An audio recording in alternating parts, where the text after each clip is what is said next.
Ok, alors bonjour à tous. Aujourd'hui, on se retrouve du coup pour la revue d'actualité de l'OCIR, donc la revue mensuelle.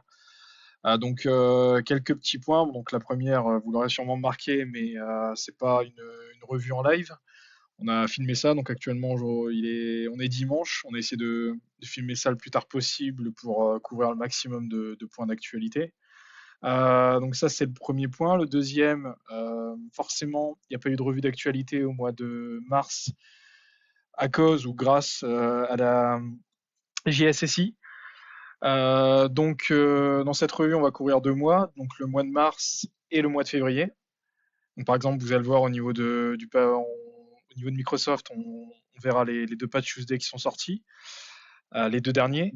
Et ensuite, le troisième point, c'est le fait qu'on a un nouvel arrivant dans l'équipe, donc dans l'équipe de la revue d'actu. Donc on a donc Melchior Courtois, qui se prête à l'aventure, au moins pour quelques mois. Et s'il n'est pas traumatisé d'ici là, il continuera avec nous, Bonjour à tous, merci pour cette présentation, Jérémy. avec plaisir. Donc, comme d'habitude, on commence par le bulletin de février, le patch Tuesday de Microsoft. Donc le premier, donc le bulletin de février qui patch 113 vulnérabilités, dont 2.0D. Donc la première qui est en fait un bypass de Smart Screen. Donc Smart Screen, qui est l'outil Microsoft qui analyse les pages que vous visitez, analyse les applications que vous téléchargez et aussi les programmes d'installation que vous lancez. Donc, qui est victime d'une RCE, donc une exécution de code à distance, donc qui se fait via un one-click, c'est-à-dire qu'il y a besoin de l'interaction de l'utilisateur. Donc, soit le fait de cliquer sur un fichier malveillant ou de cliquer sur un lien vous redirigeant vers une ressource malveillante. Donc cette CVE qui affecte toutes les versions Windows supérieures à la Win10 version 16.07 pour la Workstation et Windows Server 2016. On en a ensuite, on a un bypass du Mark of the Web. Donc en fait, c'est un marqueur qui est défini par Microsoft qui vous permet de savoir si un fichier provient d'Internet ou pas. Donc ça, c'est utile par exemple pour savoir si vous avez besoin d'effectuer des analyses plus avancées avec Smart Screen. Et donc à savoir que cette CVE est activement exploitée par le groupe APT Dark Casino. Donc on a déjà parlé, on a déjà eu l'occasion de parler de ce groupe. C'est un groupe qui cible pas mal de plateformes d'échange en ligne, donc des casinos, des banques, des plateformes de crypto-monnaie et autres. Et donc elle pour le coup, elle cible donc des versions un petit peu plus récentes. Bon, pas tant que ça. Donc là, à partir de la Win10 18.09 pour la Workstation et Windows Server 2019 pour les serveurs. Et ensuite, pour les autres vulnérabilités, on a des vulnes critiques sur Microsoft Dynamics, qui permet de faire fuiter des données de votre machine. Une vulnérabilité, pareil, qui a fait beaucoup de bruit, qui a pas mal été exploitée sur Microsoft Exchange, donc qui permet en fait de relayer l'authentification NTLM, la relayer vers des ressources internes si vous avez compromis un réseau ou vers d'autres serveurs. Et donc ça, en fait, vous avez la possibilité d'activer une feature Exchange qui s'appelle l'EPA, donc Extended Protection for Authentication, qui est du coup natif et qui est pas forcément activé par défaut. Donc c'est pour ça qu'il y a un outil qui a été mis à disposition, donc Health Checker, qui permet de voir justement de récupérer l'état de l'option, donc OPA, et de voir si ça a été activé ou pas. Et donc l'outil est disponible sur le GitHub de Microsoft. Et ensuite, des vulnérabilités sur encore malheureusement sur Office, donc une RCE pareil via un one click, donc une qui a été nommée Moniker Link et qui permet également du coup de bypasser l'ouverture en mode protégé. Et ensuite j'en ai mis deux autres, donc une sur l'hyperviseur de Microsoft Hyper-V, qui permet en fait d'effectuer un déni de service sur le système hôte, et une autre sur le protocole multicast de Windows, donc PGM, Pragmatic General Multicast, et qui vous permet d'avoir une exécution de code à distance. Donc on a fini pour le bulletin de mai. Donc ensuite on passe à celui de mars, donc qui couvre un peu moins de vulnérabilité, donc 100 de vulnérabilité. Donc pas de faille 0D pour celui-là. Bon, on a quand même des failles assez critiques. Encore une sur Hyper-V, une évasion de privilèges sur Microsoft Office, une faille qui vous permet en fait de démarrer votre machine sans Defender, ce qui vous permet d'éviter d'avoir besoin de faire l'escaping AD, enfin antivirus ou EDR, donc ce qui vous facilite la tâche. Donc faire attention à celle-là. Une exécution de cas distance sur la solution Skype for Consumer et une PriVS qui est une version de privilège sur Microsoft Authenticator. Donc là, on parle de l'application mobile qui vous permettent de gérer vos codes à usage unique, OTP, TOTP. Sachant que cette mage en fait a eu quelques incidents sur une partie des Windows Server. En fait, elle provoquait un redémarrage aléatoire des contrôleurs de domaine, ce qui est du coup assez gênant puisque c'est sur ces machines que vous gérez que vous gérez votre AD, votre domaine. Et donc en fait, ça a été analysé par Microsoft et il semblerait que c'est lié à une fuite de mémoire qui faisait planter LSASS, qui est le process Windows qui gère l'authentification, donc authentification pour les utilisateurs du domaine, mais également pour les locaux. Et donc il y a un correctif qui est disponible sur le catalogue de Microsoft, donc le site web en ligne de Microsoft. Donc je vous ai mis le lien et qui vous permet donc de pallier ce problème. Donc on est maintenant au deuxième trimestre de l'année, donc faites attention parce que du coup à partir du 11 juin, donc vous avez encore un peu de temps, mais bon, c'est pas si loin que ça, la version Win10, donc la version 21H2 sera plus supportée, donc on parle bien de la version Enterprise. Et donc la fin du support étendu, donc montée de version si c'est pas déjà fait. Donc voilà, on a fini pour les patch Tuesday. Donc là, on va attaquer les failles, donc les différentes failles critiques ou intéressantes de ces 2 derniers mois. Donc pour commencer, on va parler d'une faille matérielle puisqu'elle se situe autour des puces d'Apple. Donc elle a été nommée GoFetch. Et du coup, elle se situe sur les différentes puces Mac, donc la M1, la M2 et même la M3 qui pour le coup est récente vu qu'elle est sortie en mars, début mars, mais il y a déjà une vulnérabilité dessus. Donc en fait, c'est une faille donc side channel pour attaque par canaux auxiliaires qui cible en fait une fonction qui permet d'optimiser le matériel, donc DMP pour Data Memory Dependent Prefetcher, ce qui est assez critique parce que du coup, ça vous permet de leaker les données des puces. Et donc, une, y compris une partie des données servant à l'authentification, ce qui est assez critique. Et en fait, le problème, c'est qu'elles ne peuvent pas être corrigées parce que du coup, on se situe côté matériel et pas côté logiciel. Donc, la seule possibilité, en fait, c'est de retourner votre matériel et de demander un matériel un petit peu plus récent. Il y a des correctifs niveau logiciel qui sont sortis qui ont pour but de mitiger un peu ce type cette vulnérabilité, mais en fait le problème euh, c'est qu'elles sont assez gourmandes. Enfin les patchs sont assez gourmands et ralentissent beaucoup vos puces parce que du coup elles ont beaucoup d'informations à traiter. En fait, elles passent par l'intermédiaire du patch. Enfin, je vous laisse aller sur le lien gofetch.fade qui vous en parle, mais c'est pas forcément recommandé si vous voulez prendre soin de votre puce. Voilà.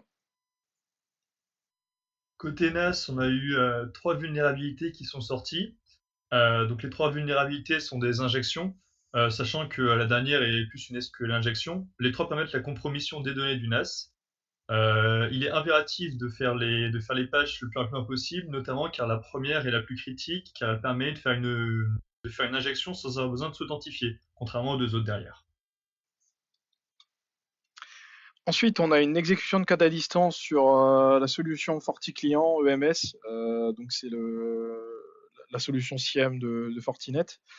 Donc, ACV 2023 48188, qui est du coup une injection SQL qui ne requiert pas d'authentification. Donc, qui est assez critique si vous exposez votre solution. Du coup, sachant que il est possible via cette injection SQL d'exécuter du code en tant que système sur la machine, et ce via l'intermédiaire de la fonction XP Shell, donc, qui est une fonction que vous retrouvez sur MySQL Server, donc Microsoft, et du coup qui est assez critique vu que vous exécutez l'opération en tant que système. Donc qui est actuellement du coup fortement exploité, puisqu'on parle quand même de 446 serveurs Forti clients OMS qui sont exposés selon Shodan. Et donc c'est les chercheurs qui ont informé qu'elle était activement exploitée. Donc faites attention si vous êtes concerné par ces 446 serveurs. Et donc il est conseillé forcément de passer sur les versions patchées, donc la 7.2.3 pour la branche 7.2 et la 7.0.11 pour la branche 7.0. Donc du coup je vous ai mis dans un lien un POC qui permet de voir si vous êtes vulnérable ou pas. J'étais trop vite. Ensuite, malheureusement, encore des failles du côté de Google Chrome, dont des 0D. Donc, on a une première vulnérabilité, donc un use after free, donc qui est, je le rappelle, une vulnérabilité en fait qui vous permet d'accéder à un emplacement de la mémoire après que cet emplacement ait été libéré ou désalloué, enfin après que la mémoire a été libérée ou désallouée, et qui se situe du coup dans le web codex. Ensuite, on a une vulnérabilité type confusion. Donc ça, c'est un type assez drôle. En fait, c'est une manipulation de type. Le fait est quand, par exemple, PHP est un langage dynamique.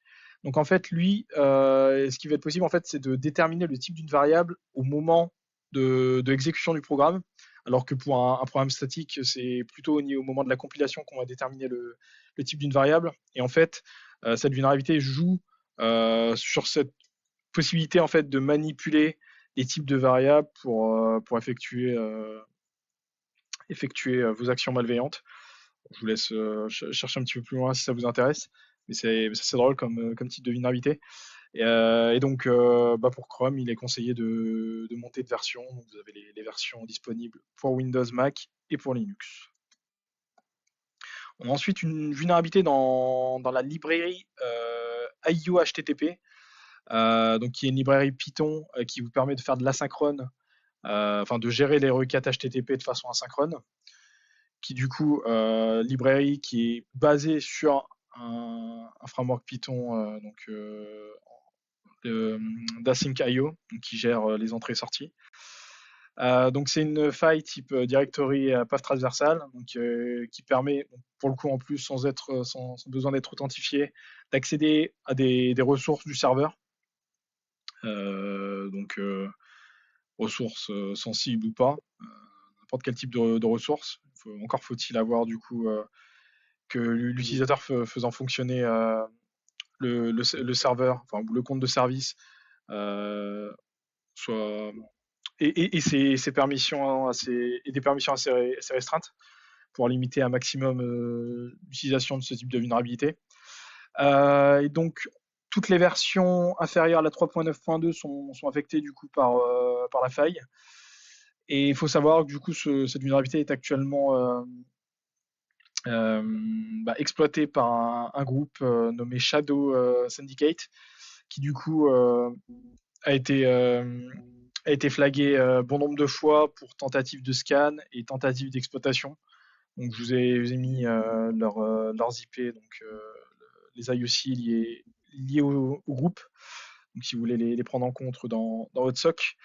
Et donc selon Ondine, il y aurait plus de 44 500 serveurs qui seraient exposés selon l'entête HTTP qui retourne et qui correspondrait du coup à IO HTTP. Donc, bien sûr, ça c'est des données, les 45 500 serveurs sont données pas forcément sûres à prendre en compte. Et donc vous avez une vidéo donc, qui qui vous fait une démonstration en fait de l'exploitation de la faille, qui est assez intéressante, que je vous conseille de regarder si ça vous intéresse. Ensuite, on a pas mal de failles côté GLPI, donc l'outil de ticketing. Donc on a 5 vues, une moyenne et une élevée. Donc les moyennes, on a une server-side request forgery, on a une XSS, un accès à des données sensibles et une énumération des mails, donc liés aux utilisateurs de l'outil. Sachant que nous, on va se concentrer sur l'élevé parce que du coup, en fait, vous avez une réaction SQL dans le moteur de recherche, donc qui vous permet du coup d'accéder aux données de la base et d'altérer ces dernières, donc ce qui est assez critique. Sachant que vous avez du coup les infos, éventuellement des infos sur vos clients, puisque du coup c'est votre outil de ticketing, donc ce qui est assez sensible, surtout si vous avez des secrets liés à vos clients dans vos tickets. Bon, pour exploiter ces vulnérabilités, il est quand même nécessaire que l'attaquant soit authentifié, ce qui du coup bon, restreint un peu l'exploitation, mais qui la rend pas non plus impossible, pardon. Et donc pour patcher cette vuln, il est conseillé de passer à la version 10.0.13 de GLPI, qui est du coup pas vulnérable. Ouais, sachant que bon, je l'ai écrit que malheureusement pour GLPI, ils enchaînent un peu les vulnes critiques. Donc pensez à bien mettre à jour votre GLPI si ça fait quelques mois que vous n'avez pas monté de version outil. Ensuite, on a une faille critique du côté de Screen Connect, qui est un outil un peu à la style de TeamViewer qui vous permet de faire de l'accès à distance, mais qui peut être hébergé, qui peut être hébergé chez vous, et donc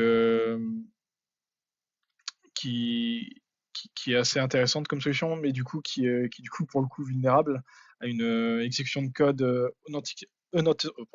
unauthenticated, donc qui requiert pas d'authentification. Donc qui est exploité actuellement en masse par deux groupes, donc le groupe Blackbasta et Bloody. Donc selon Shodan, il y aurait plus de 10 000 serveurs exposés sur Internet, donc 85 vulnérables à cette CVE. Sachant que du coup, on parle quand même d'exécution à distance sur un outil qui vous permet d'accéder à distance à vos postes, donc très critique. Donc vous avez les versions patchées disponibles. Donc ensuite, bon, la faille du moment, donc vous en avez sûrement entendu parler.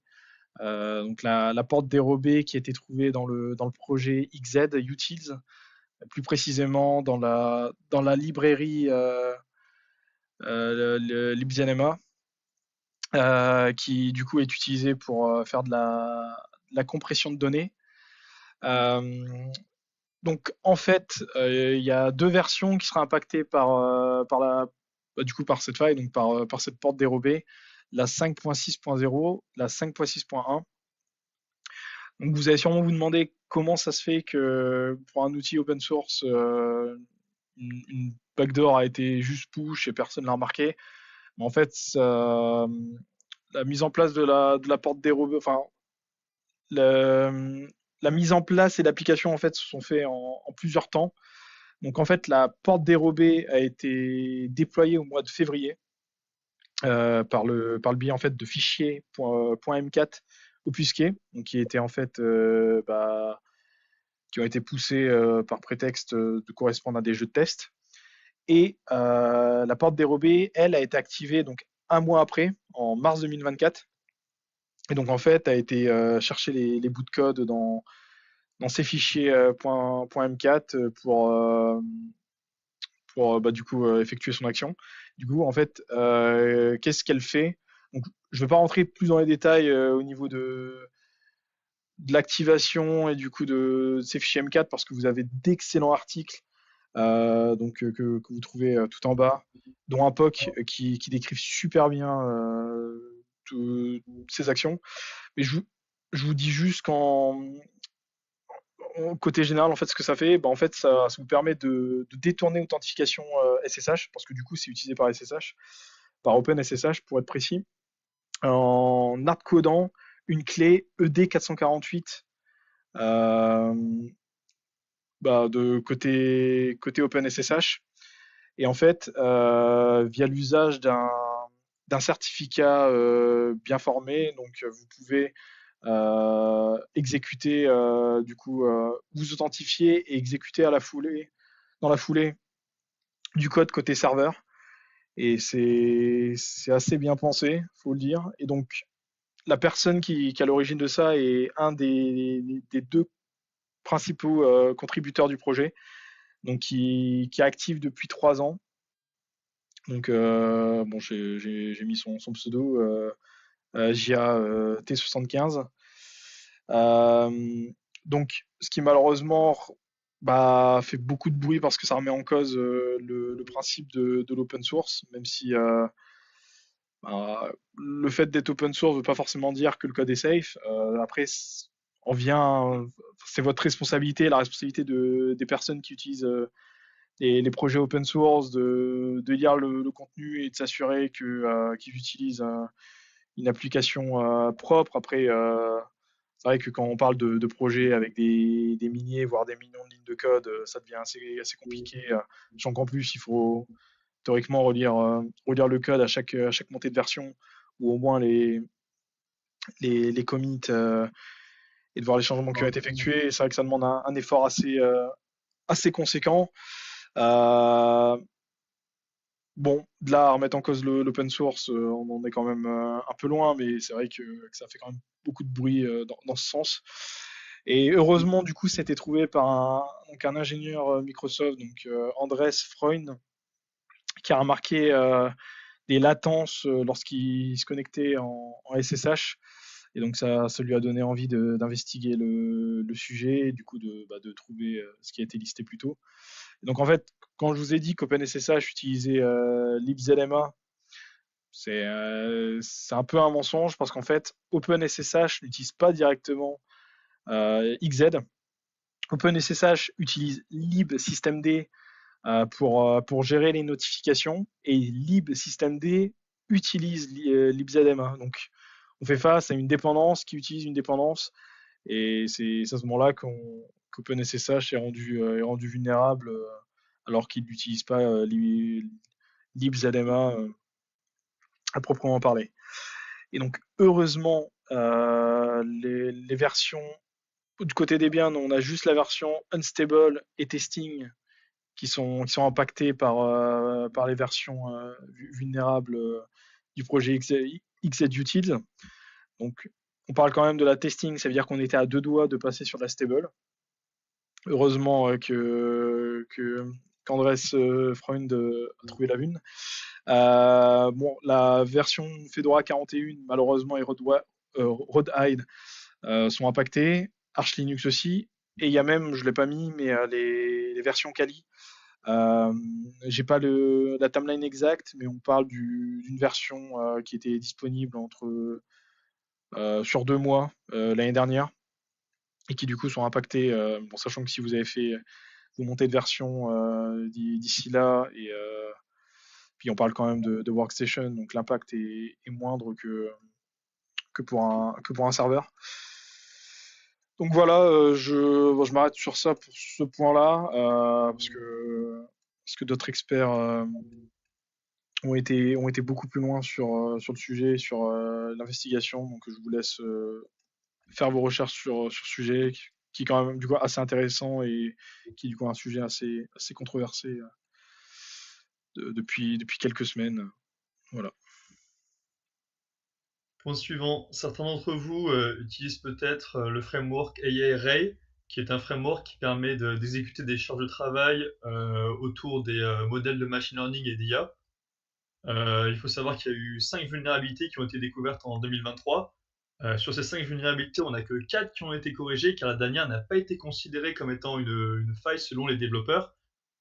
Cette faille, enfin, cette présumée faille est une absurde authentification. Les développeurs, eux, estiment, selon eux, que Ray s'attend à fonctionner dans un environnement réseau sûr et à agir sur un code fiable. Donc c'est pour ça qu'ils n'ont pas patché ce côté-là. Donc nous, derrière, ce qu'on peut faire, bah, c'est comme, de la même façon quand on dit qu'il ne faut pas, mettre ses, pages enfin ses authentifications d'administration, sur internet, bah, là, de la même façon, il faut pas qu'on mette le framework ne doit pas être ouvert sur internet. Donc ensuite, on a plusieurs XSS sur Joomla, donc, qui est un CMS assez connu et assez utilisé, qui du coup permettent une exécution de code à distance, donc de la 21.7.22 à la 21.7.26, si vous voulez chercher de votre côté. Et en fait, l'exploitation se ferait par l'envoi d'un lien malveillant à un administrateur du site, qui du coup, lors de son clic, permettrait d'exécuter la charge malveillante, le payload qui incorporé dans la ressource partagée à l'admin. Donc il est conseillé de patcher et de passer sur la version 4.4.3 ou la 5.0.3 selon la branche utilisée. On a ensuite des grosses failles sur côté Firefox. Donc on parle quand même de 12 failles de sécurité, donc 5 importants et une critique qui sont du coup liées, donc je me concentre sur celles-là, qui sont liées à la CVE 2024 2615. Donc en fait qui sont liées à un problème de sécurité dans la mémoire qui du coup vous permet une exécution de code. Et donc il conseillait de passer sur la version 124 de Firefox ou la 115.9 pour Firefox ESR et Thunderbird. Du coup, je le rappelle, tous les deux, enfin les trois solutions développées par le même groupe et qui du coup bah, malheureusement partagent une bonne partie de leur code, et ce qui fait que la vulnérabilité se retrouve présente sur les trois solutions. On a ensuite une évasion de privilèges dans le système NFTables. Donc NFTables, je pense que vous savez tout ce que c'est. C'est ce qui permet de faire du filtrage et de classifier les paquets sous Linux à la même manière qu'Iptables. Et donc là, en fait, on parle d'une vulnérabilité qui se situe dans le stockage, enfin dans sa façon de stocker les entêtes VLAN, ce qui malheureusement peut entraîner un buffer overflow sur le système et ben, une réécriture des registres au passage. Euh, et donc là, par exemple, je vous ai mis un POC qui vous permet de créer un utilisateur avec un utilisateur admin sur votre machine. Donc ensuite, bah, vous n'avez plus qu'à prendre le contrôle de cet utilisateur et c'est bon, la machine est compromise. Et donc là, on parle de donc, toutes les versions Linux, toutes les distribs sont vulnérables. Encore faut-il du coup utiliser une des versions infectées, donc enfin impactées, comprise entre la 5.5 et la 6.2 RC3. Si vous ne pouvez pas mettre à jour NFTables, vous avez toujours possibilité de désactiver les chaînes qui sont concernées du coup par les flux vulnérables. Ensuite, on a une faille SQL dans le connecteur JDBC de PostgreSQL. Je le rappelle, un connecteur JDBC, c'est ce qui permet à vos applications Java de vous connecter et d'utiliser des bases de données, donc pour le coup des bases PostgreSQL. Et du coup, le prérequis, il y a quand même un prérequis, c'est d'avoir activé le mode Prefer Query Mode et de l'avoir défini en simple. Et donc, bah, forcément, la faille SQL qui vous permet de manipuler les données de la BDD, donc d'y accéder dans un premier temps et ensuite de les altérer, slash manipuler. Et donc, toutes les versions antérieures aux versions 42, 7.2, 42, 6.1, je vous laisse finir la lecture, sont concernées, donc patchées. Ensuite, on a une faille au niveau de Zoom, donc une exécution de code qui est disponible via OneClick, donc encore une fois un lien malveillant ou l'ouverture d'un fichier malveillant. On n'a pas plus d'informations au niveau du niveau de technicité de la VUN, donc qui est un choix du fournisseur de service, et donc elle affecterait les 4 produits Zoom, donc Zoom Desktop Client, VDI Client, Rooms Client et Meeting SDK. Donc vous avez les versions patchées. On a ensuite des vulnérabilités autour de VMware OSXi, Workstation, Fusion et Cloud, pour pas dire toutes les versions possibles de VMware. Donc en fait, des failles qui permettent d'échapper les VM, donc du JEscape, et d'exécuter en fait, d'interagir avec l'hôte depuis les VM, donc ce qui est du coup assez critique, surtout si vous utilisez surtout pour les machines utilisées en tant que sandbox. Donc sachant que du coup là je vous ai mis les 4 CVE, et donc chaque CVE est lié au type de solution VMware. Donc il y a quand même le prérequis qu'il faut être quand même administrateur sur la VM. Donc il faut donc infecter la machine, élever vos privilèges sur la machine pour ensuite pouvoir exécuter ces failles et interagir avec l'hôte, ce qui n'est pas forcément impossible.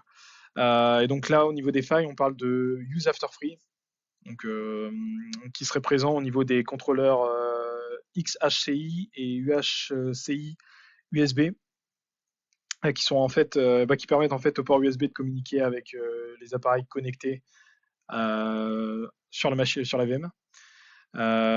Et donc, via ce use after free, en fait, vous avez la possibilité d'exécuter du code sur l'hyperviseur au nom du processus VMX.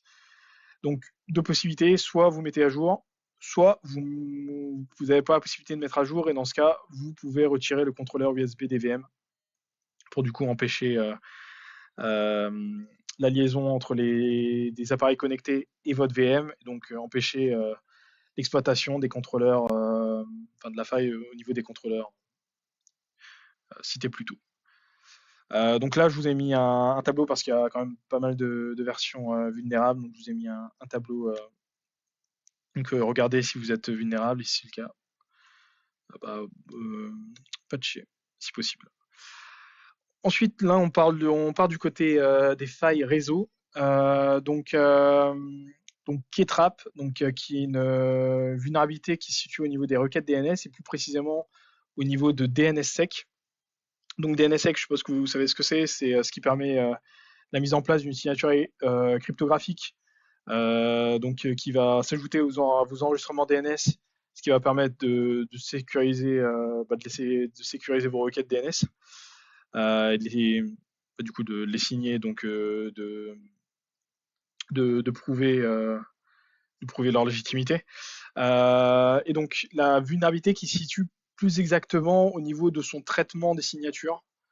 Je ne l'ai pas mis là et j'ai plus le nom en tête.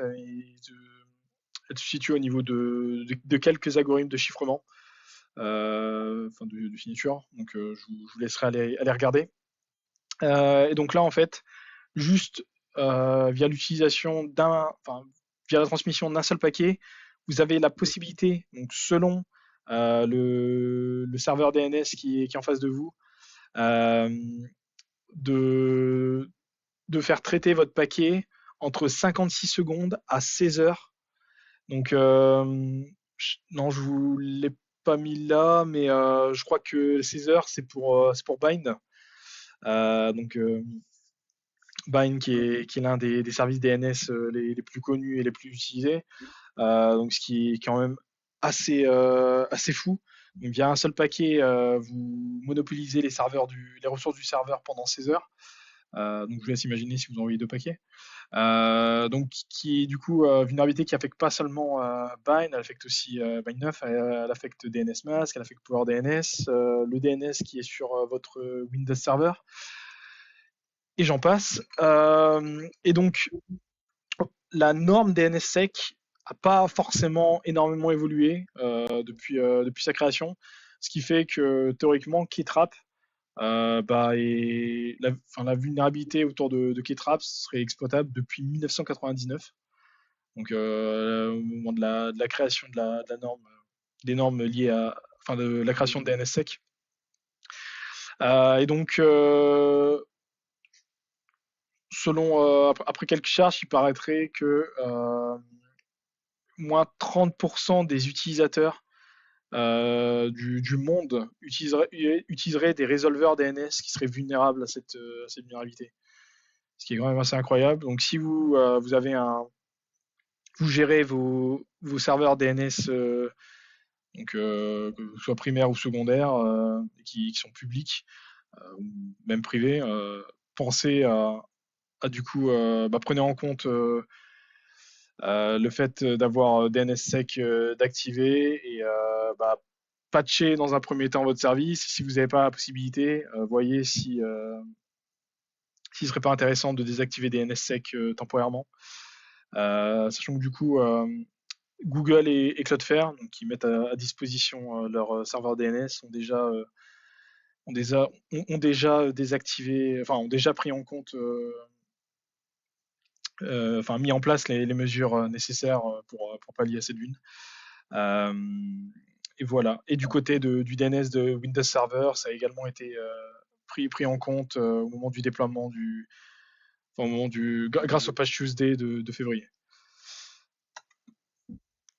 Ensuite, une autre faille réseau. Donc, on a parlé de Rapid Reset, je crois, dans la revue d'actualité du mois de janvier.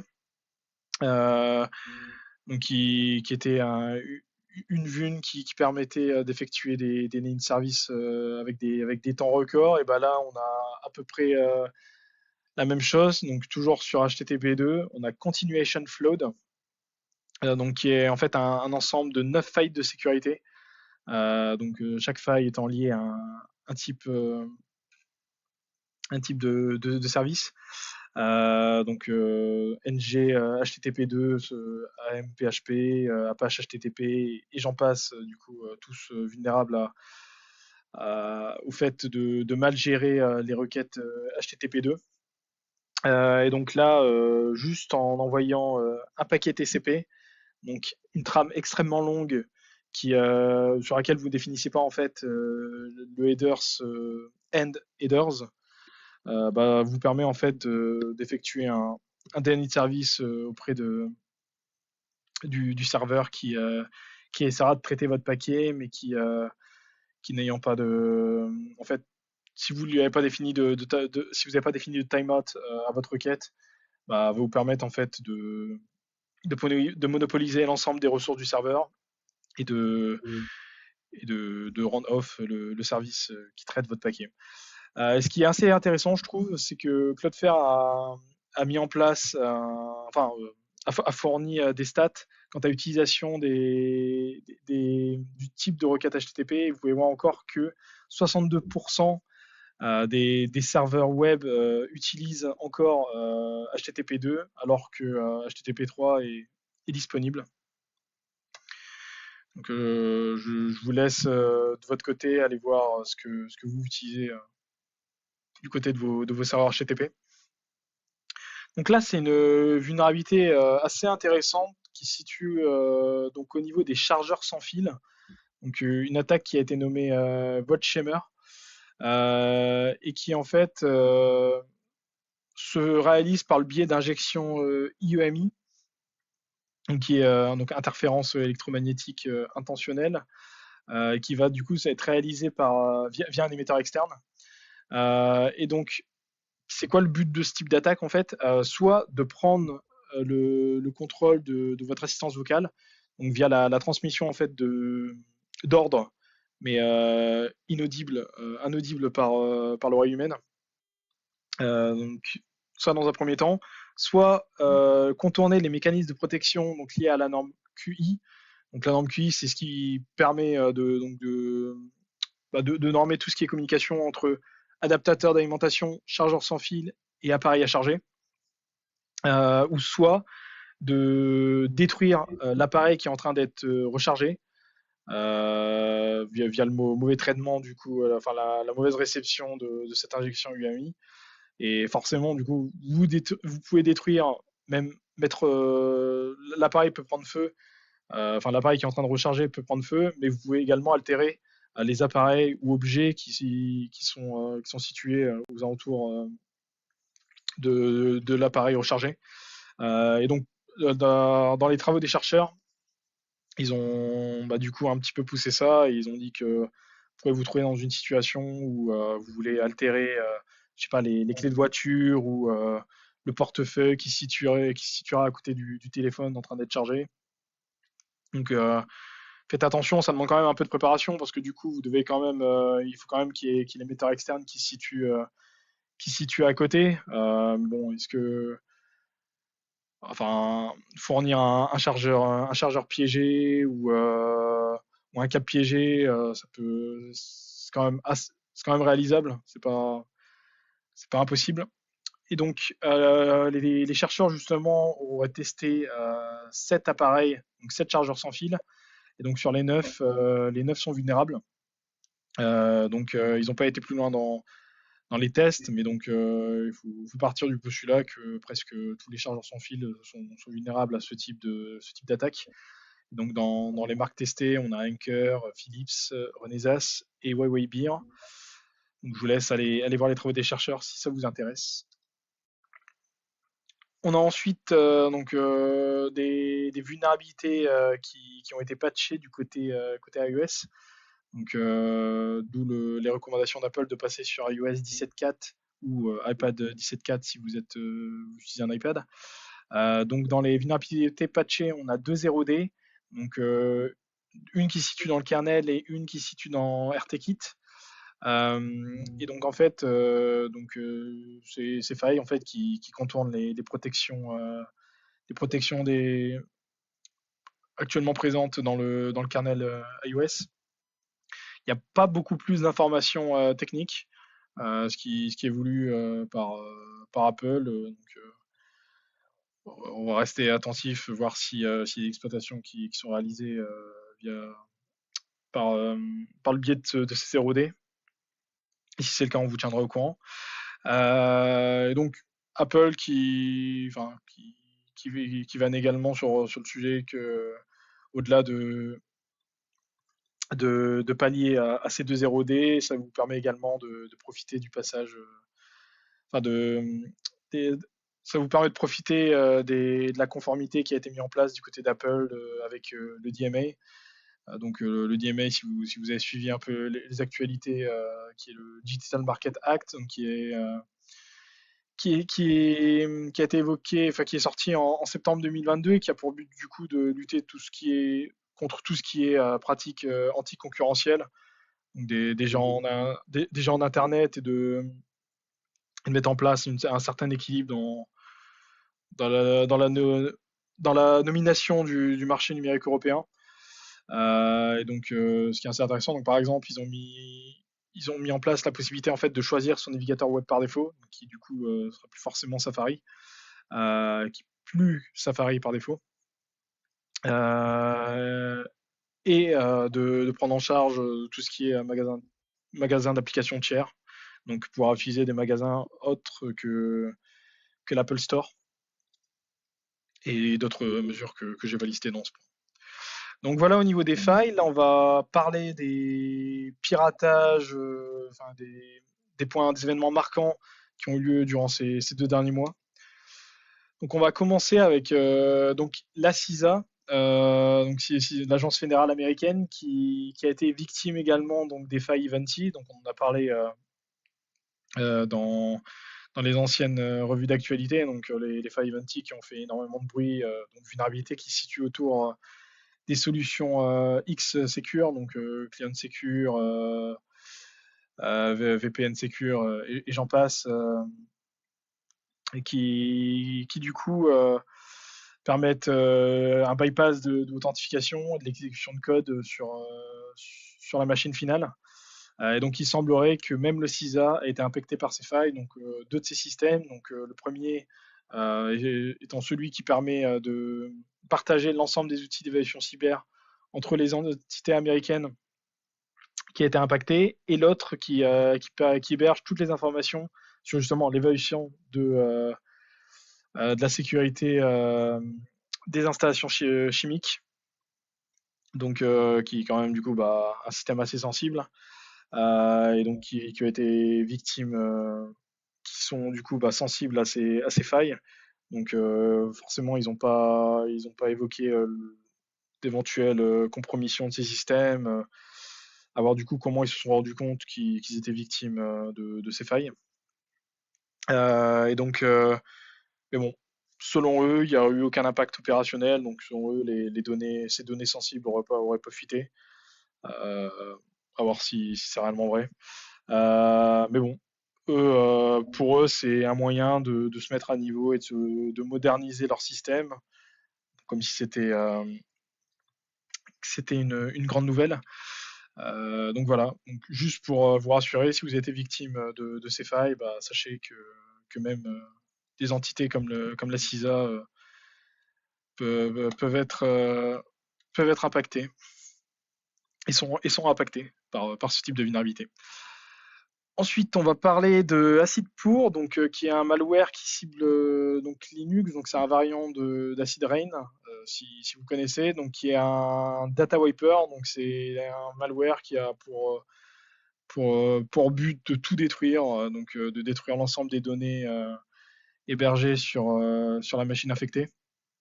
Donc ils ont 30% de code en commun. Et ça a été c'est un malware qui a été énormément ciblé. Donc pourquoi en fait j'ai évoqué pourquoi un point sur ce malware.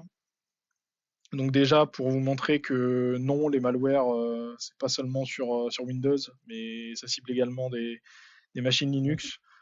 Donc arrêtez avec ce préjugé que tourner sur Linux vous protège de tout. C'est pas vrai. Là pour le coup, ce malware ciblait surtout l'IoT, donc équipement réseau type routeur, caméra et j'en passe. Donc tout globalement, tous les systèmes, toutes les distributions qui contiennent des chemins type dev DMXX, quand vous faites une analyse du malware, c'est ce type de chemins qui sont ciblés. Donc ça vous rappelle forcément les volumes logiques type LVM, donc dev UBXX pour les systèmes d'Ubiquiti et autres. Donc faites attention, pensez également à mettre à jour votre IoT. On le rappellera jamais assez. Côté malware, on a maintenant, on revient un peu dessus, on a Anatsa, qui est de plus en plus actif depuis novembre 2023 en Europe. Donc il y a eu 5 campagnes qui ont été faites qui correspondraient à 5 zones géographiques ciblées. Donc l'Allemagne, l'Espagne, la Slovaquie, Slovénie, République tchèque et UK, avec plus de 150 000 appareils affectés. Donc Anatsa, il faut savoir que c'est un malware de type infostealer qui se cachait dans les applications qui étaient présentes sur le Google Store, donc type Phone Cleaner, PDF Viewer, PDF Reader, donc des applications que potentiellement les personnes pouvaient avoir besoin et qui du coup étaient totalement initialement validées par Google Store. Ensuite, on a aussi, toujours dans les infostealers, on a dans les PC Ace Magic qui sont des tout petits mini PC très performants à des prix très attractifs. C'est une marque chinoise qui les vendait et qui, en fait, les PC, on s'est rendu compte qu'ils étaient bourrés de malware, notamment la backdoor Blada Blindy, qui était détectée par Defender et qui permettait le téléchargement et l'installation de maliciels, ainsi que d'autres comme l'infostealer Redline qui permettait directement d'aller chercher vos informations et de les exporter. Une autre backdoor du moment, spécialement pour Mac cette fois-ci, donc Rustdoor. Pourquoi Rustdoor? Elle a été faite en Rust parce qu'elle permettait d'affecter toutes les puces utilisées pour Mac, donc que ce soit les x86 64 bits ou alors les architectures ARM. Donc elle se cachait dans un outil de mise à jour de Visual Studio. Donc on rappelle que Visual Studio sera abandonné à partir du 31 août 2024 exactement. Donc après le 31 août, toutes les versions que vous aurez, elles seront absolument obsolètes. Pour revenir sur la backdoor, comment est-ce qu'elle fonctionnait? Elle se connectait à 4 serveurs C2 qui pouvaient supporter un ensemble de commandes type shell, bootkit, taskkit, download, upload. Donc typiquement des commandes qui sont typiques d'une backdoor. Et derrière, ça permettait de prendre le contrôle des systèmes compromis et d'exfiltrer les données. Le point important à dire, c'est que cette backdoor a été distribuée furtivement pendant 3 mois avant d'être repérée. Donc on a potentiellement de nombreux systèmes Mac qui sont déjà compromis. Donc on passe aux fuites de données. Donc bon je pense la plus grosse fuite de données de ces 2 derniers mois, donc qui est liée à France Travail. Donc 43 millions de personnes qui seraient impactées du coup, donc ce qui représente quand même 2 tiers des Français par cette fuite de données. Ce qui du coup donc France Travail, anciennement Pôle Emploi, qui du coup quand même important de relever que Pôle Emploi a déjà été victime d'une fuite de données en août 2023. Donc est-ce que dans les 43 millions de données, euh, on a une grosse partie qui provient de ce précédent leak, ou est-ce que c'est 43 millions de nouvelles données? J'ai pas forcément plus d'infos dessus. Euh, mais ce qui quand même permettrait, ce qui permet quand même un peu de, bon, on va dire, de souligner le fait que, enfin, il faudrait quand même un peu auditer ce que Pôle Emploi fait, et essayer de remédier à la situation, parce que bon, ça fait quand même beaucoup pour en moins de en moins d'un an.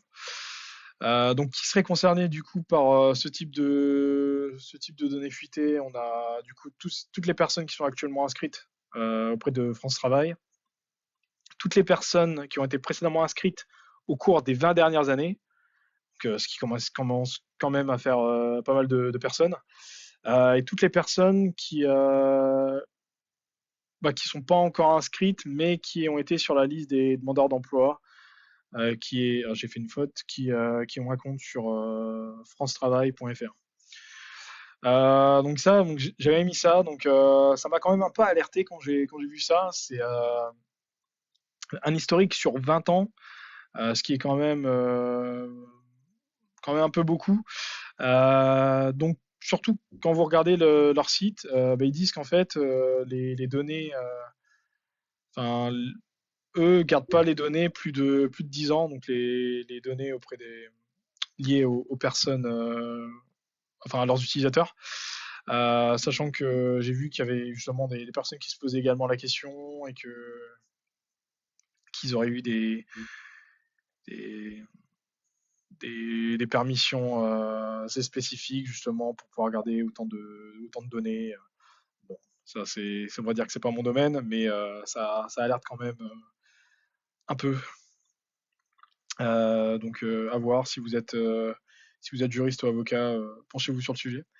Euh, Données concernées, donc on a quand même donc les noms, prénoms, bon, les données on va dire basiques, même si on a quand même le numéro de sécurité sociale, donc email, numéro de téléphone, donc faites attention à d'éventuels phishing ou vishing qui proviendraient d'une entité se faisant passer pour France Travail.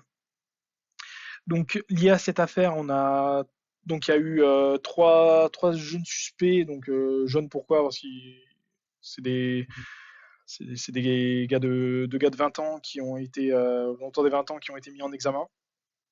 Donc, du coup, pour accès aux données via une usurpation de l'identité d'un agent de Cap Emploi. Donc, du coup, l'usurpation s'est faite par téléphone. Donc, ils ont faké entre guillemets le fait d'avoir oublié leur mot de passe, et du coup derrière, ils ont eu la possibilité de reset le mot de passe du coup de cet agent de Cap Emploi, et du coup, une fois le mot de passe reseté, renouvelé, ils ont eu la possibilité d'accéder à son compte, et du coup d'accéder à ces données, à ces 43 millions de données. Donc ce qui du coup explique comment cette fuite de données a eu lieu. Euh, donc maintenant, donc, suite à cette affaire, il est impossible maintenant de s'authentifier sur le site via son compte Amélie. Pourquoi? Parce que du coup, quand vous connectez via Amélie, vous utilisez comme ID le numéro de sécu. Mais vu que ce numéro de sécu, justement, potentiellement, vous faites partie des 43 millions de personnes impactées, potentiellement, du coup, si on a déjà votre ID, et c'est-à-dire que votre secret, du coup, c'est-à-dire que le seul facteur inconnu est votre mot de passe, ce qui du coup facilite le, les attaques par brute force slash dictionnaire. Donc voilà pourquoi c'était désactivé. Ensuite, une autre fuite de données, donc cette fois du côté de YX International, donc du coup qui est une entreprise donc asiatique qui est spécialisée dans la fabrication d'équipements de réseaux cellulaires. Et donc ça, c'est pas la partie qui nous intéresse le plus. Nous, ce qui nous intéresse le plus, c'est qu'elle fournit des services de routage de SMS, donc des SMS gateway. Ce qui fait qu'en fait, le problème, c'est que sa base de données interne a été exposée sur Internet, et bien sûr sans mot de passe, sinon c'est pas drôle. Ce qui fait que le contenu des messages textes qui sont stockés dans la base ont pu être fuités et ont été sont accessibles en libre accès. Et malheureusement, du coup, dans vos SMS, vous avez tout ce qui est code de sécurité à usage unique, lien de resignalisation de mots de passe. Donc, par exemple, dans les dans les SMS qui ont été analysés, on retrouve des liens pour de resignalisation de mots de passe pour Google, Meta, TikTok et autres. Et donc, ce qui du coup éventuellement menace un peu votre 2FA si ce qui a été utilisé. Donc même si les codes à usage unique et du coup comme ce qui est assez explicite sont à usage unique, encore faut-il qu'ils aient été utilisés, encore faut-il qu'il y ait un temps d'expiration qui a été défini auprès du code. Donc se dire que ce code à usage unique est valable seulement pendant 10 minutes et après est reseté. Donc est-ce que c'est le cas pour toutes les applications donc j'espère. Donc si c'est pas le cas, veillez du coup à régénérer un nouveau seed. Donc si c'est votre donc si vous utilisez de l'OTP, à reset votre mot de passe et pour vous assurer de pas être victime des suites de cette fuite de données. Sachant que sur cette base de données exposée, aucun log d'accès sur le serveur a été configuré, ce qui veut dire qu'il est impossible d'évaluer le nombre d'accès qu'il y a eu à cette base, ce qui du coup là est une erreur de leur part. Donc déjà au-delà d'exposer leur base de données, le fait qu'il n'y ait pas de journalisation des accès sur le serveur. Donc ensuite, trois chercheurs qui se sont amusés en fait à tester les instances Firebase et qui ont trouvé pas mal d'instances, vous allez le voir, Firebase mal configurées. Donc sur l'ensemble des instances Firebase testées, ils ont pu récupérer 20 millions de mots de passe, donc 98% enregistrés en clair. Donc juste pour faire un petit rappel, si vous ne connaissez pas Firebase, c'est pas mal utilisé par les développeurs parce que ça vous permet en fait d'héberger des bases de données. Firebase vous permet de gérer l'envoi des notifications, de publicité. Donc quand les utilisateurs veulent tester rapidement des connectivités avec des bases SQL et autres et ils veulent pas forcément installer, soit parce qu'ils n'ont pas les connaissances, soit parce qu'ils veulent pas passer de temps à monitorer des services SQL sur des VPS ou autres, bah, ils se tournent vers des solutions type Firebase. Donc ça, c'était pour le rappel. Donc, les recherches ont été effectuées dans l'espace d'un mois. Donc 916 sites web ont été ont été trouvés dans ce laps de temps. 125 millions d'enregistrements liés à des données utilisateurs ont été trouvés. Donc les chercheurs ont expliqué ont quand même précisé que toutes les entreprises du coup concernées par par ces serveurs, par ces sites vulnérables ont été notifiées de cette recherche. Donc 842 mails ont été envoyés. Donc, ce qui est assez drôle, c'est de noter que sur les 842 mails envoyés, bah, ils n'ont eu aucune réponse. Mais il y a quand même 25% des entreprises notifiées qui ont corrigé le problème dans la volée. Donc il n'y a pas eu de réponse, mais quand même eu des mesures qui ont été prises en compte. Donc c'est le moment de rappeler que quand vous stockez vos secrets en base, bah, il faut les stocker de manière chiffrée. Donc vous avez plusieurs alternatives. Vous avez Argon 2, vous avez PPKDF2, vous avez Bcrypt. Donc des fonctions de hachage robustes qui vous permettent de stocker, donc qui font que même si votre base de données leak, derrière les hackers, enfin, du moins pour les temps qui arrivent, ont pas la possibilité de récupérer le contenu de KCCH et de récupérer les mots de passe en clair. Donc déjà du coup, chiffrez vos secrets. Et deuxième point, si vous chiffrez vos secrets, ne le faites pas via des fonctions de hachage dites obsolètes, type MD5, SHA-1, parce qu'avec l'ensemble des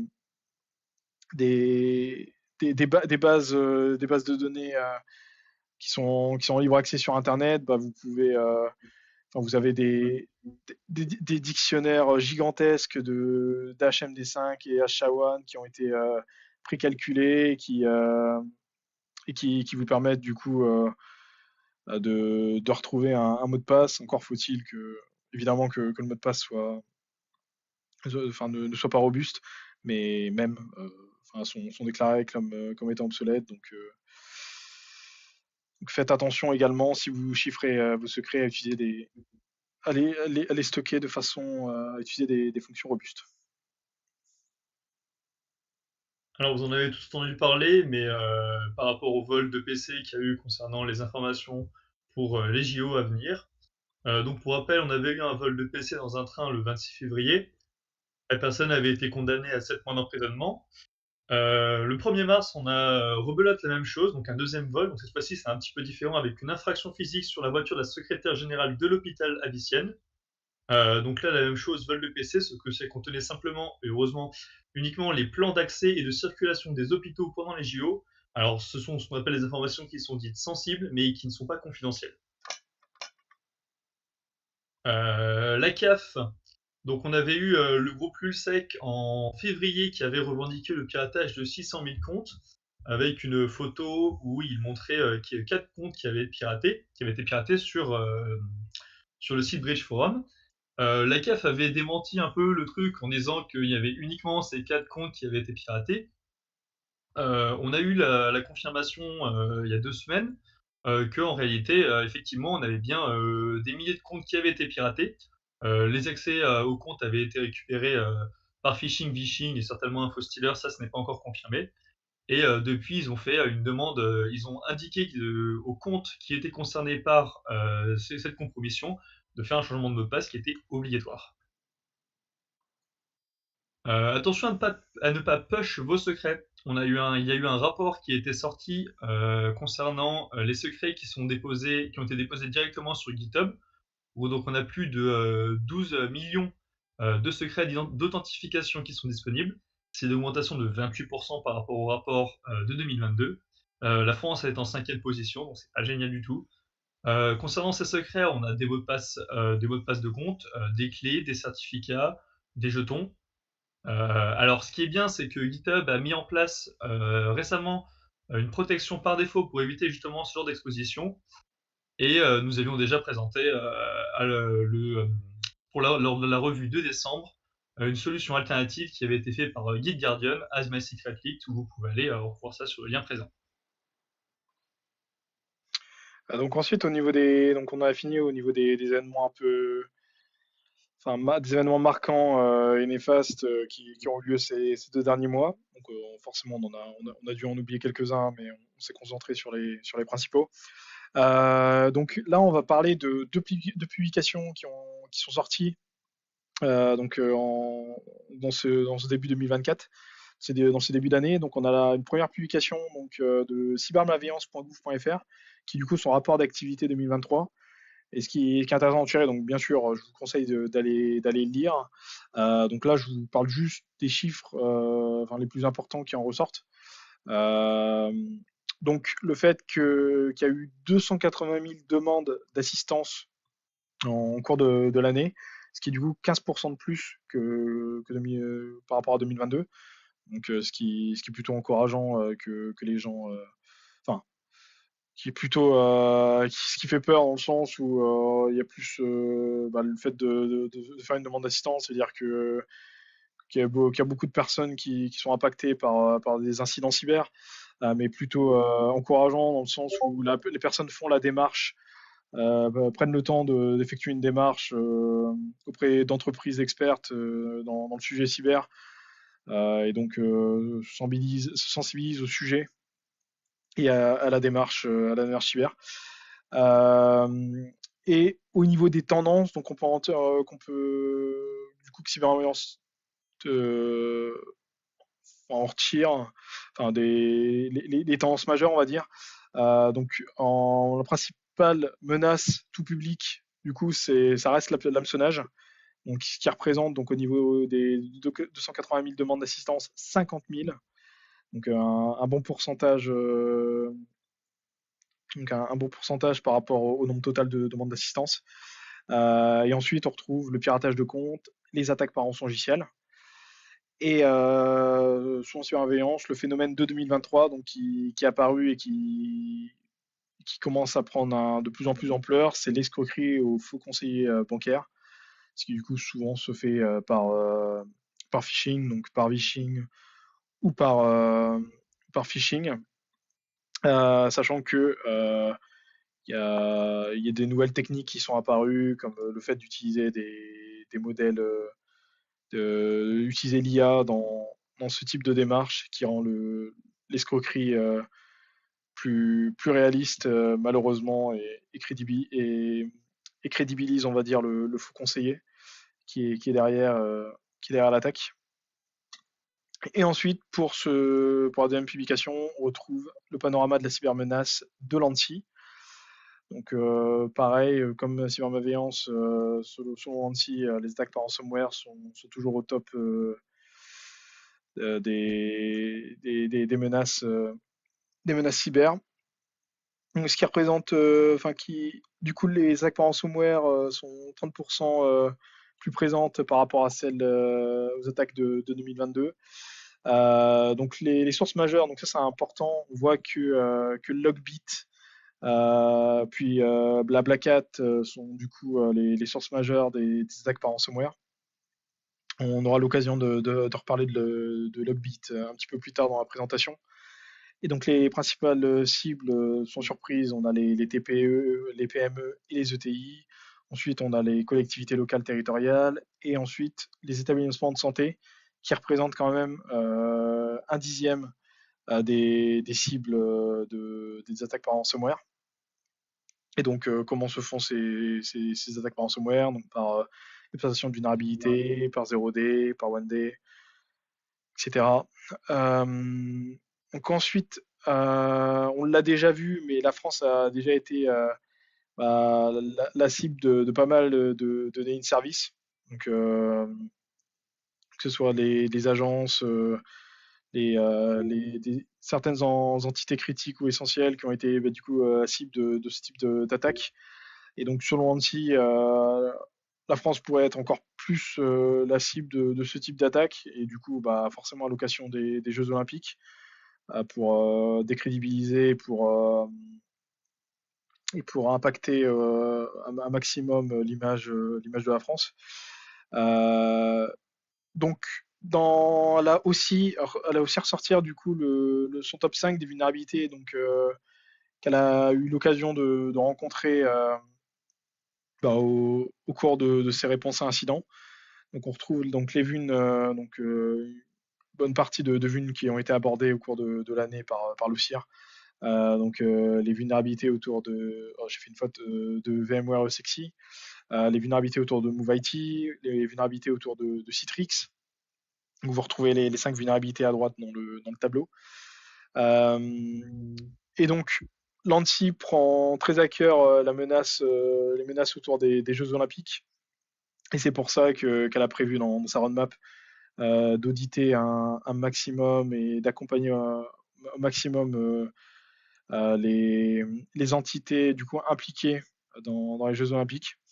Donc comme le rapport de cyberviolence.gouv.fr, je vous encourage à aller lire le document de l'ANSSI.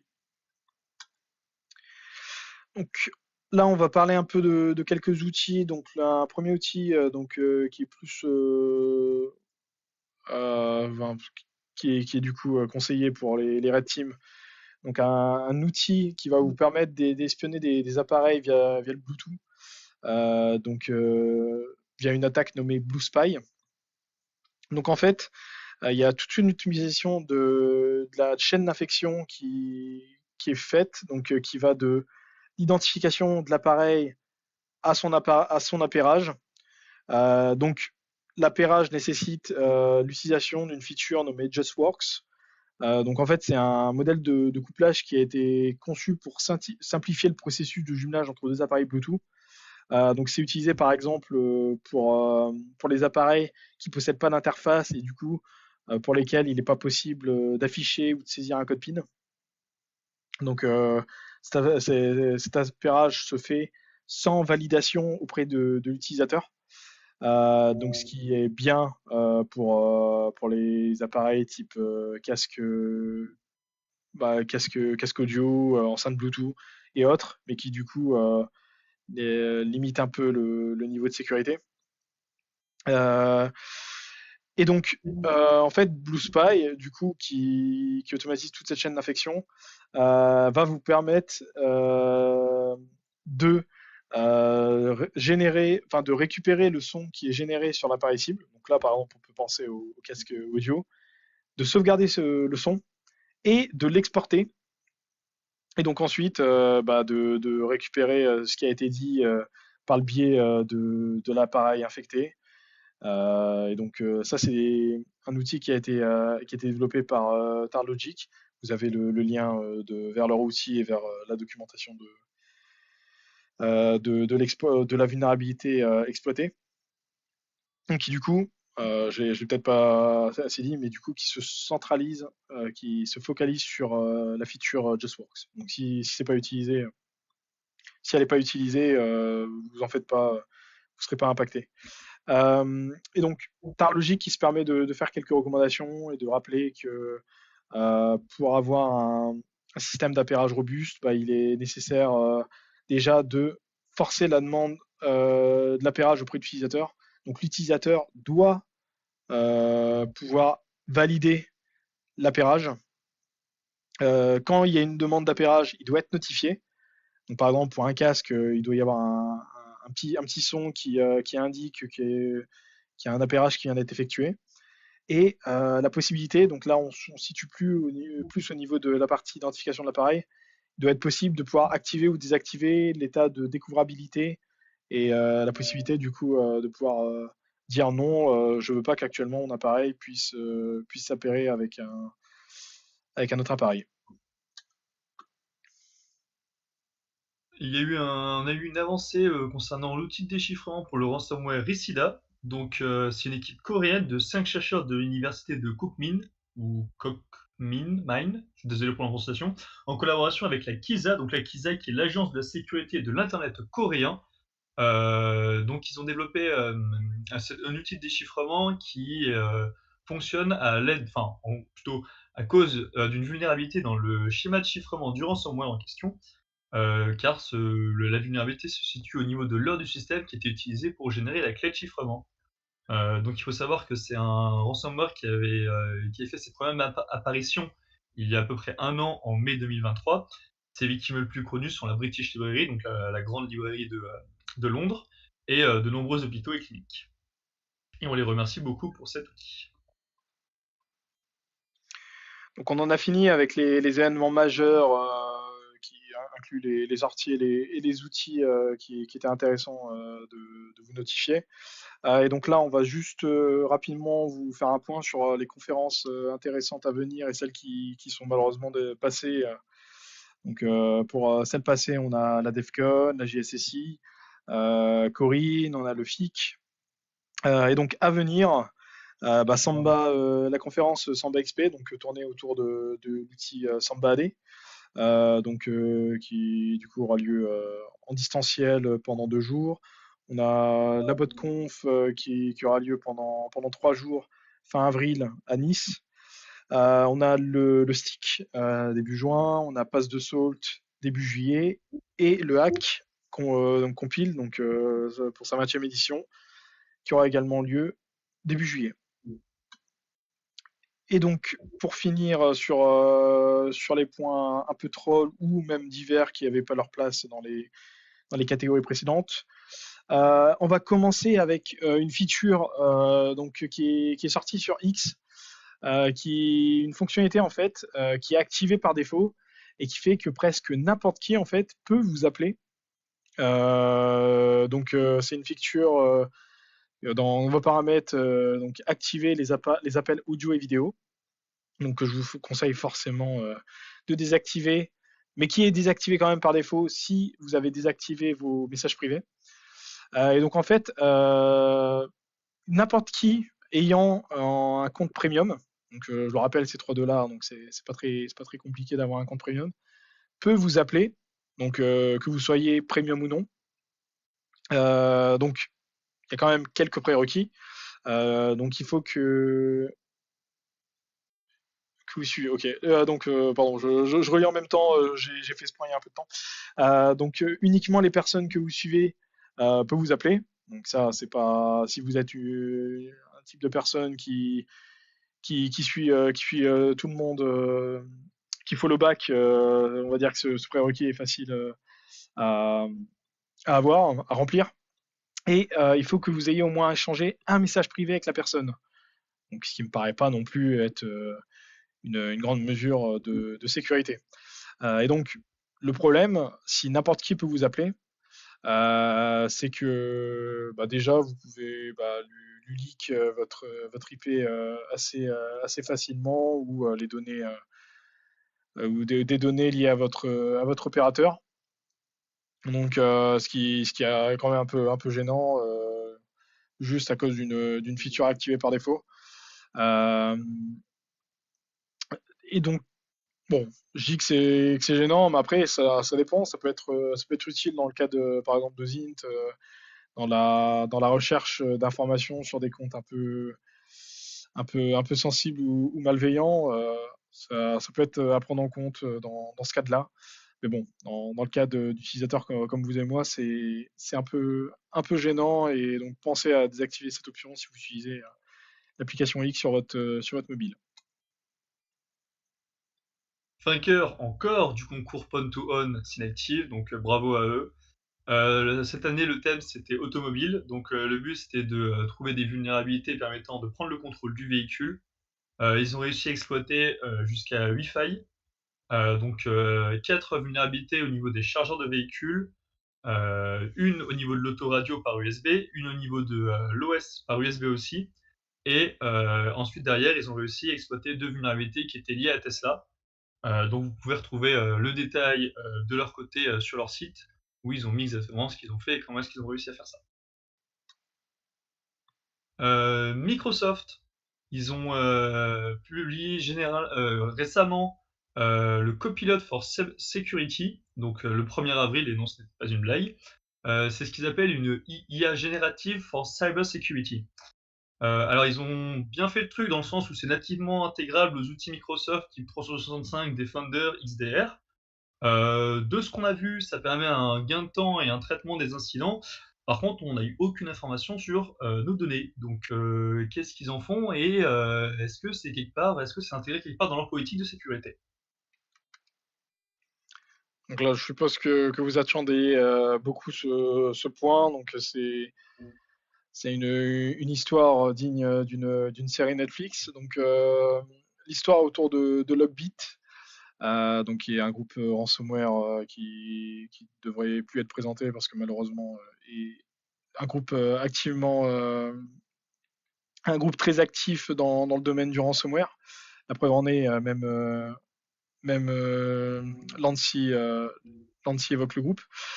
Donc, qu'est-ce qui s'est passé? Il y a eu une opération, donc l'opération Chronos, qui a été lancée en 2022, donc par Audus, qui a été et donc qui a été lancé donc dans le but de mettre fin aux activités du groupe, donc du groupe Lockbit. Euh, et donc là, en début d'année, l'opération a été donc coordonnée donc par Europol et la NCA, donc l'agence anglaise, avec l'aide de 11 pays, donc forcément l'Angleterre, les USA, l'Allemagne, la France, le Japon, l'Australie. Donc, par exemple, au niveau de la France, l'ANSSI et la gendarmerie ont participé à l'opération. Et donc,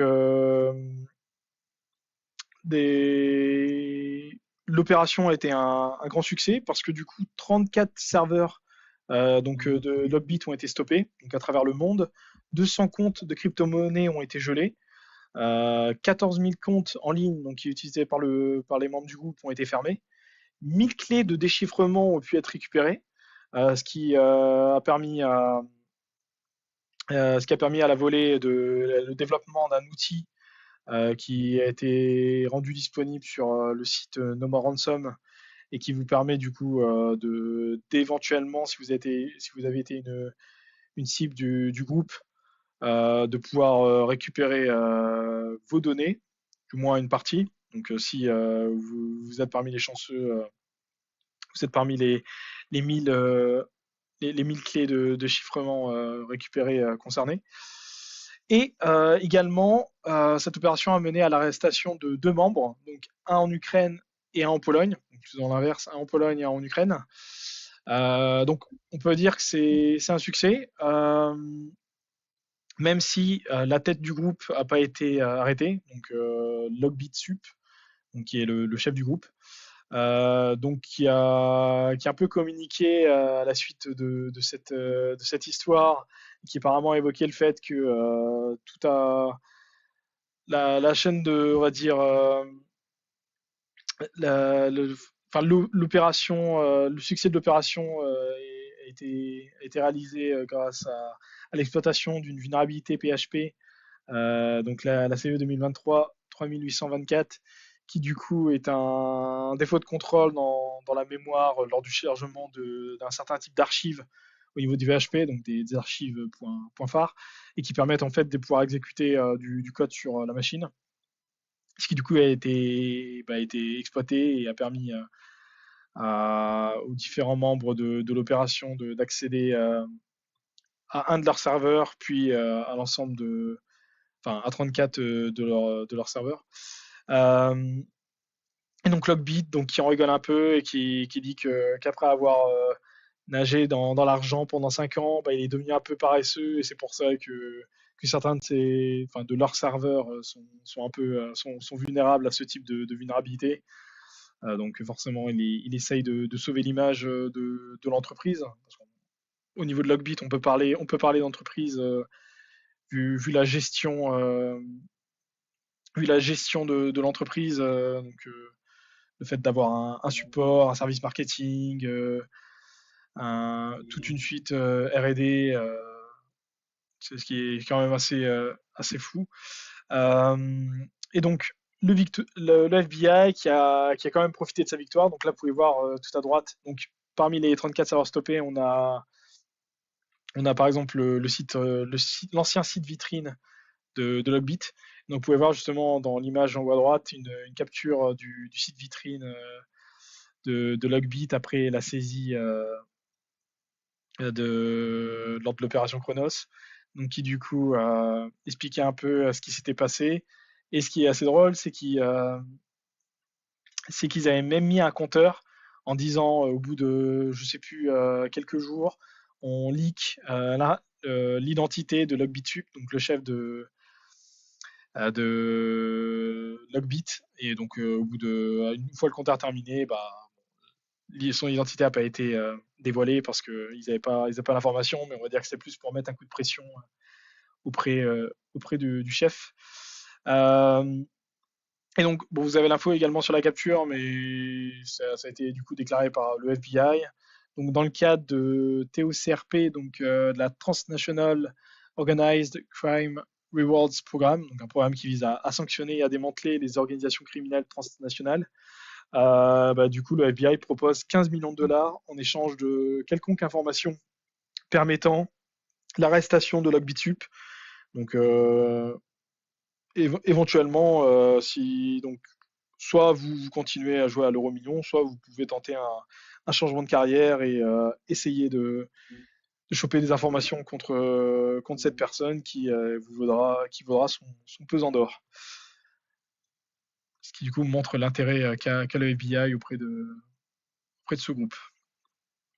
Ensuite, donc une feature qui est sortie sur GitHub, enfin sortie qui est actuellement en bêta, qui tend à automatiser la correction des vulnes sur la plateforme, donc grâce à l'IA, donc une feature nommée Code Scanning Autofix, qui du coup a un mélange de deux technologies, donc GitHub Copilot, que vous connaissez déjà bien, et CodeQL, qui a un moteur d'analyse de code from GitHub, qui du coup en fait deux actions, donc l'action correction automatique du code, donc, et le fait d'expliquer ce qu'elle a amélioré slash corrigé dans le code.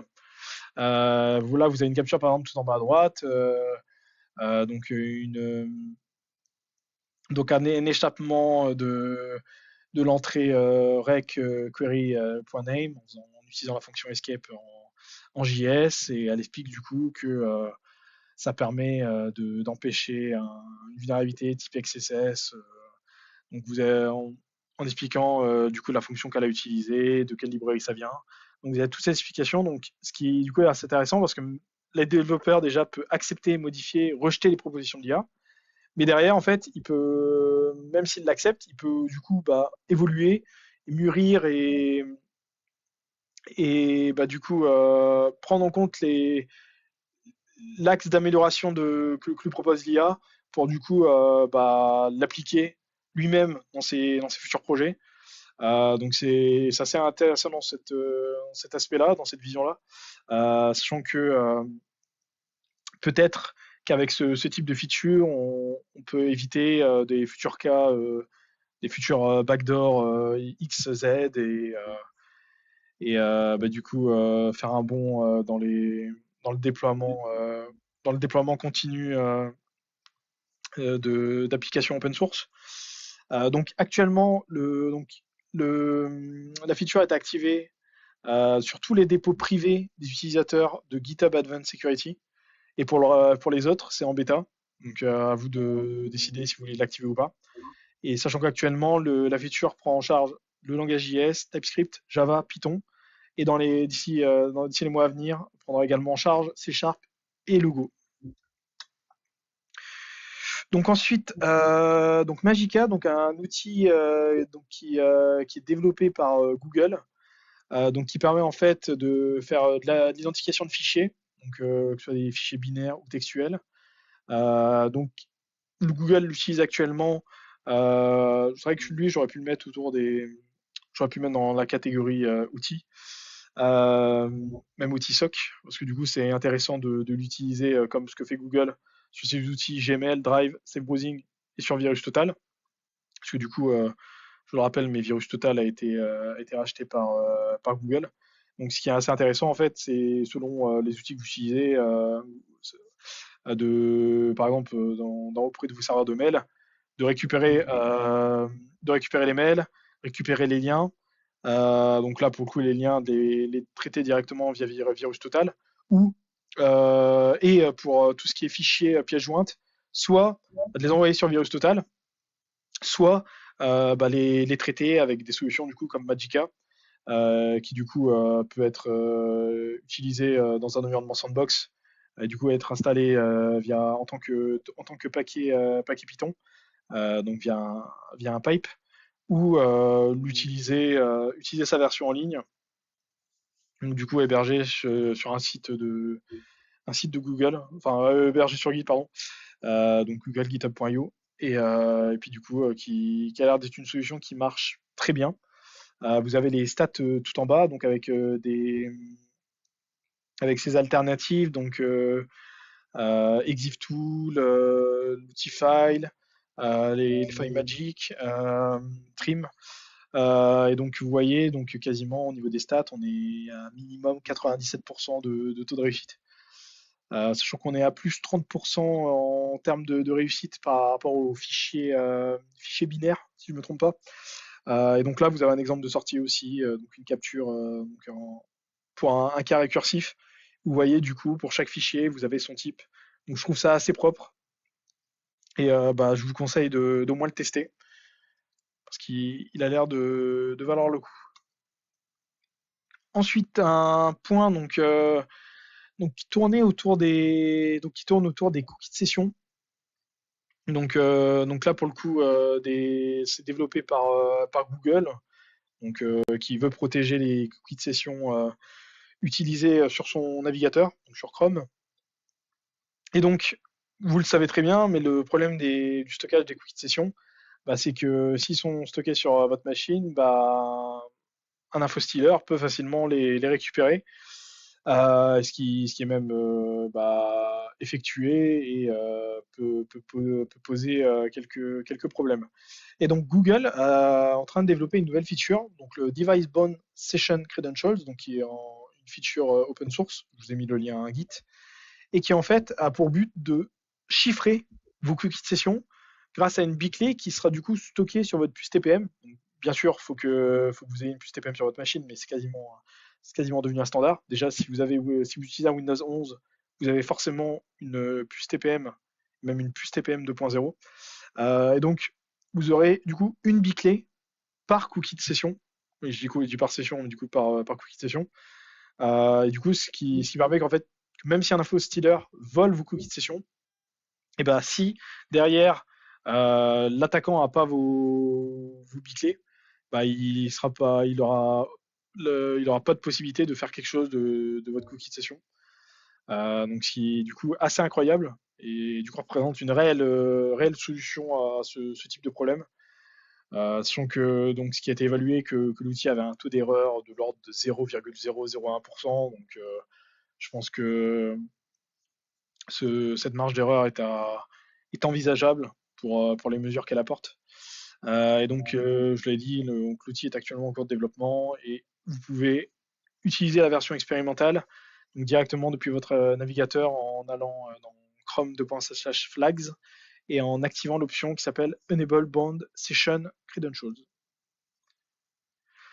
Et ensuite, donc oui, pour le dernier point de cette revue, donc on va parler du coup au cours du mois d'octobre dernier, donc certains ESP, Google, Yahoo, Outlook, donc entité de confiance, ont déclaré vouloir forcer le respect des normes auprès que n'importe quel sender de confiance devrait respecter donc les normes les plus connues, donc SPF, qui vous permet du coup d'inclure une liste d'IP et domaines autorisés à envoyer des mails depuis votre domaine.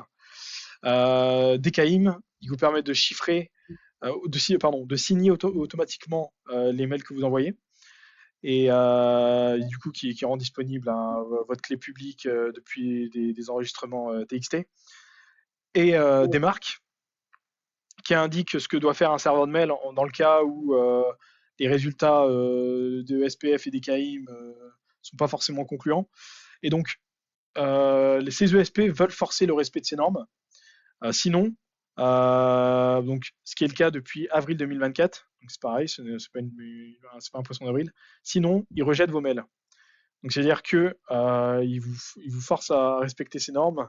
Donc, ils vous forcent à ordonner vos serveurs, entre guillemets, votre domaine, votre nom de domaine et votre serveur de mail pour être capable que ces utilisateurs puissent réceptionner vos mails. Donc je trouve que c'est logique et plutôt intéressant et du coup permettra de bloquer un maximum, ce qui est du coup leur but, les spams et les tentatives de phishing. Sans que, bon, je tends quand même à le rappeler, vous avez du coup ces normes, mais c'est pas parce que vous respectez ces trois normes, donc SPF, DKIM et des marques, que vous serez totalement déclaré comme un sender de confiance. Parce qu'ensuite, c'est par exemple ce que fait Google. Il évalue aussi votre degré de confiance par rapport à la date de création de votre email. Donc, si vous venez de créer votre mail à l'instant et que vous envoyez déjà un mail à une entreprise, bah, potentiellement, votre mail n'est pas encore déclaré comme étant de confiance parce qu'il est trop récent. Donc, vous avez ça. Après, est-ce que vous avez un niveau d'indésirabilité assez élevé?